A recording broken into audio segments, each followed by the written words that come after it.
We have the chance to do something amazing in our country and change the narrative forever. That's how I see it.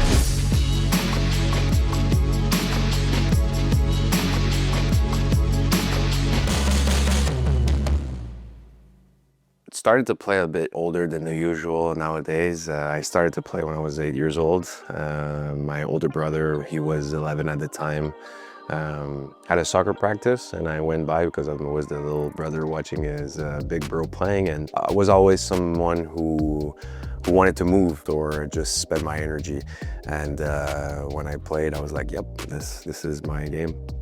To live a second division going into a first division, it's something nice, you know, with all the amplification that it gives. It makes something special to achieve once you sign that piece of paper, because everybody that believed in you, it's almost giving back that flower, you know. Being my hometown as well, it's something that it's always a dream to play for your hometown, because obviously your roots is there. And at that time, Evan Bush is one of my mentors. Now he's in Columbus.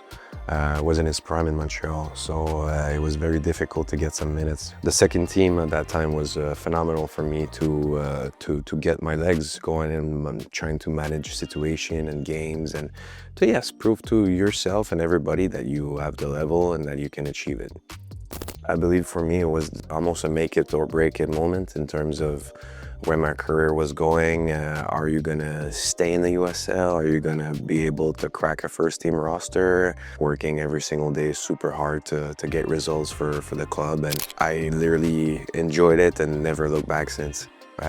Even if the 2019 year in Vancouver was a rebuild year, a very difficult season, it kind of worked in terms of personally where I could put my name out there, because I was solicited as a lot of times.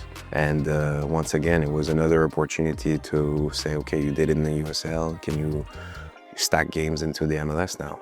You know, Montreal gave me the opportunity to be a professional soccer player in my hometown, and then Vancouver was the club that gave me trust to do it elsewhere. It's so rare to have seasons like this, rosters like this, that you just go all the way with the Shield and the Cup. But that game in particular, there was a bit of nerves, and the butterflies and the kickoff were there, and that play where Muri passed the ball back and kind of slowed down, and I'm just taking the decision of going, because if I stay, we're dead. And that's the reality of things. It's a goal, and I don't think we can come back from this because of that momentum of the game. And so I decided to go, and in the moment, I'm like honestly pretty sure that I am close to that ball, but then Corey Bergs touches it as my leg is just on full swing. It was very hard because it hit me as well as missing the World Cup in 2022. It happened 3 days before my flight to Qatar. So it was very hard physically and mentally. But then ramping it up to LAFC 2 games, it was amazing to play again, because it took so long and it was such a difficult route to come back, to feel comfortable, and that just playing with the second team made me enjoy football again, and I was just grateful to be able to smile and to do what I love. Yeah, it was a bit difficult, more difficult and important the last 2 years, because there was a lot of change in the starting 11, and my position, goalkeeping, was one of those. It was amazing to arrive here, to get acclimated to Orlando. I love the city. We love the city, my family and I. The stadium is amazing. The contact that we have with the fans is great as well. I love seeing the faces from youth to old.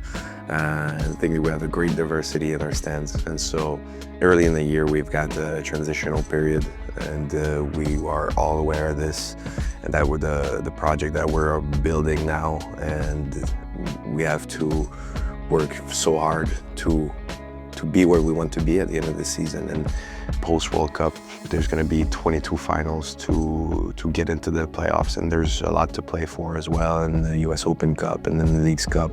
And in the meantime, preparing for the World Cup that arrives in the next couple of weeks, and battling in that context with Dane Sinclair, my good friend.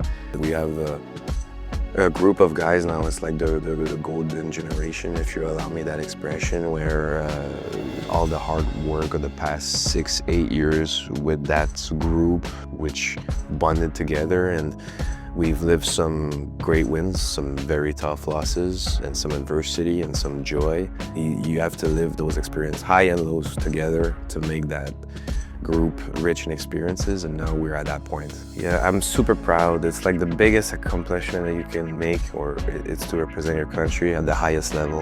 And I speak of experience where you never know when the national team arrives again. You never know that next opportunity.